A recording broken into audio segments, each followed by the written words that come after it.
Good evening. My name is Jefferson Erl. I'm an Australian citizen. Today is the 5th of October 2022. I'm recording this message with a very heavy heart.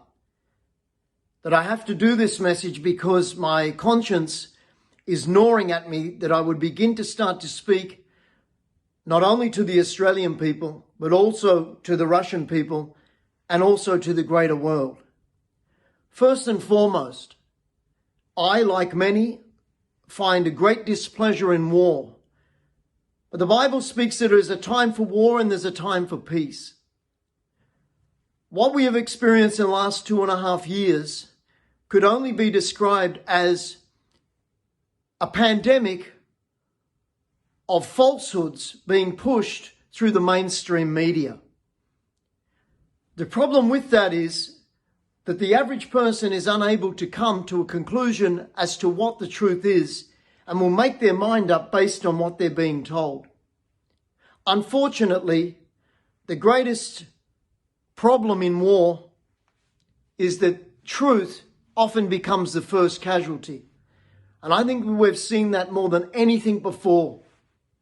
And I cannot help but say right now is the first time in my life I'm absolutely embarrassed, ashamed, and very, very scared of the way my country, Australia, is now becoming. It is obvious to me that our country supporting Ukraine at this very time is based on what can only be described as a lie. If you want to know the truth about what's happening in Ukraine, it's not, don't listen to me. But I would encourage you to go and seek out Oliver Stone's documentary, Ukraine Under Fire, which describes about how there was a coup that took place in 2014. And that coup replaced the government of Ukraine with some proxies of the West. Now, I love the West, and I certainly love the United States, and I love my country, Australia and Britain and all those Western nations. But in reality, there was a coup.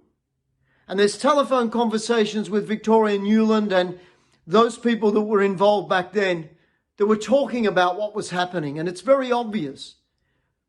And so this time right now is not a time to be saying that anyone that opens their mouths that is not against Russia, that is not against President Putin, and saying that those people that are maybe not supportive of the West's role in what's going on are extremists. But now is a time for truth.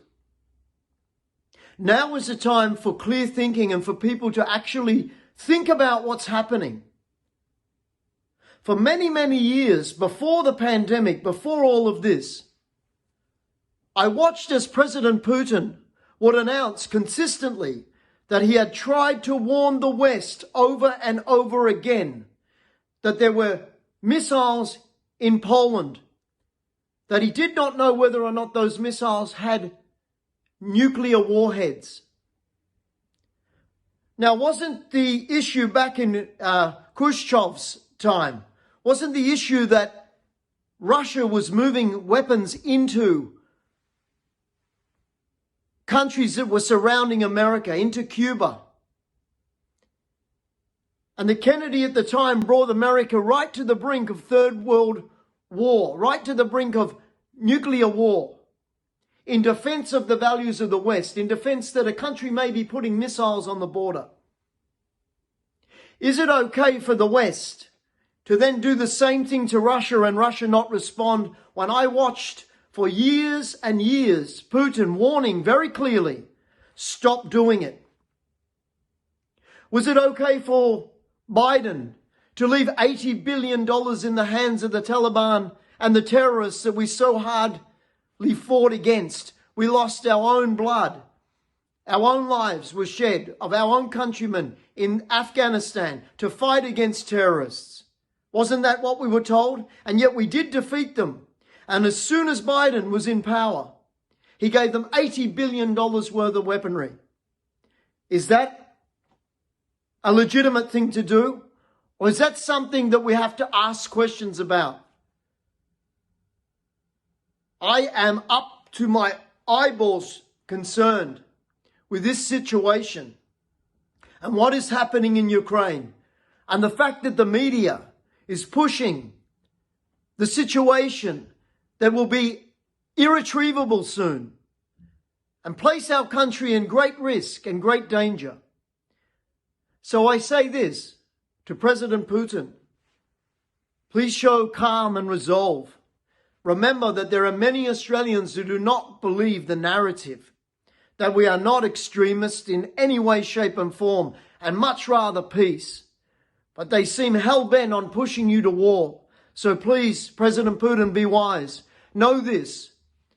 May God bless you. I have no fear of the Australian government, and I have no fear of the people that may attack me for this message, because I am very sure that history will recount that what I have said is correct, that Russia right now stands to protect itself against a regime, both not only in Australia but in the West, that is hell-bent on our destruction.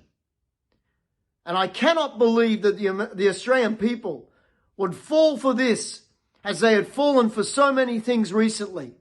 And I have nothing to lose than to come out and support Russia in its stance against an aggression of the West.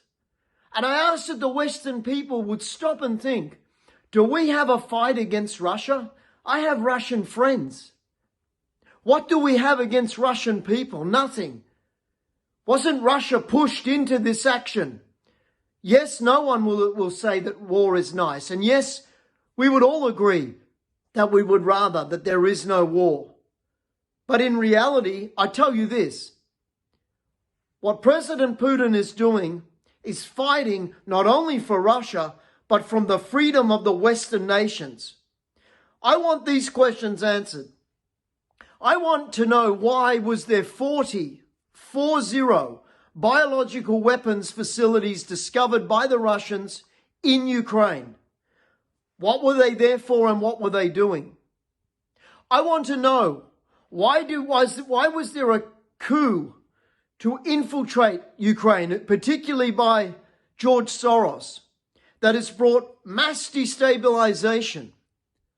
Why has it been Zbigniew Brzezinski talks about in his book, The Grand Chessboard, of his ideology that they need to grab hold of Russia and cause a disintegration to Russia? Why? So that the West, and when we say the West, not the good parts of the West, but the bad parts of the West, the false parts of the West, just like we warned you about this, and the resulting effect it will have on people and the sickness that was to come and is to come. I'm now warning you about what's happening right now. If the Western people would take the backing of the news media and continue to fall for the propaganda machine that is the news media, and call Putin the big bad enemy, then the West will reap that which it sows. Nobody is asking for war. But I think in relation to the way that I've seen the American leadership in the past 20 years, other than Donald Trump, the way that America has always pushed its agenda on other countries and at any moment attacked other countries. And yet I've seen Russia be completely patient and extremely restrained until it got to this point where offensive weapons were being placed in Ukraine on the border and atrocities were being committed not by Russia, by Ukraine, by those puppets who were placed in power like Zelensky, the actor. And so I would say this to President Putin. You do have my support because I know that you are a genuine man. None of us are perfect. But history will dictate and history will reveal the darkness of what these people have been doing. And I speak to the Russian people, be brave and be strong. Be wise in the way that you go forward. President Putin, do not be suckered in or cajoled into any action that will be beyond what God would have you do. Be patient and be calm, because no, many people in the West are on your side. Many people in the West do not believe what we are being told. So for the Russian people, we are on your side. Many, many, many, many millions of people in the West do not believe the narrative. We are not in a position to speak because we are getting blocked on every channel and we have no voice. So I hope this message gets through to you. We don't want war in any way, shape or form. And I love Australia, and I don't want to see my people dragged in to this conflict. I want to see peace on this earth. But right now, the Australian government has spent $300 billion on COVID, and there's hundreds of millions of people dying of starvation. Now, I want the West to answer another question. When Vladimir Putin said the other week that only 2 ships from Ukraine that had wheat in them were getting to the third world nations when there's hundreds of millions of people starving, why? Is Putin lying? Oh, Putin's the big bad guy, right? No, I'm sorry. The leaders of the West right now are the most corrupt people I've ever seen, and they are evil people. And I have no worries to say how I feel about these people. They are disgraceful. And they are leading us down to a track that is going to cause great, great destruction. And I pray to Russia to be careful, and to people of the West and whistleblowers to come forward in the name of Jesus, to speak out now before it is too late, because it's likely that these people will try and pull a false flag. The other question I have, Nord Stream. Do people really think that Russia would blow up its own money-making pipeline when they can just turn the tap off? No. Victoria Nuland once again said that there would be something done about Nord Stream. Biden himself said, we will do something about Nord Stream 2 pipeline. And it has been done. And we know what was done. And the Americans, who are great people, are also like the Australians and the British and the New Zealanders and the Israelis, and only God knows who else, that have been infiltrated, that we now know, from other forces and people in our own countries that have sold themselves out to higher-ups and to elite outside of our nations that are dictating policy inside our nations to enslave us all. So I just wish Russia all the best. I really reach out also to the Ukrainian people. Don't believe the lie. Stand up. Stand up now. Get on the streets. Protest en masse. Turn against your government. And turn against the tyranny that is coming upon the world. And I will warn the world, 2023 will be one of the darkest times that you have ever seen. 2023 will be an incredibly dark time. But remember this, it is always darkest before the dawn. This is not the time of the end. This is not the time where Jesus comes back. This is the time for revival. This is the time for incredible things to happen. We will win. People have been doing horrendous things behind the scenes, will be judged. People, after the damage has occurred, will begin to wake up and realize that they've been wronged. Hold on, be strong, because we're going to win this battle. 2023 is going to be tough, so hold on. And remember to pray. We do not have to listen anymore to our leaders. We do not have to be fearful of those people who do not know what is going on. I have no intention, I'm not an extremist, no intention to encourage any form of war. But Russia has a right to protect herself, and I do not believe the narrative that's being passed through. So I just pray for Russia and the Ukrainian people, and for the Australian people, and for the American people. Stand up. Be brave. We will win. It's about to get really tough.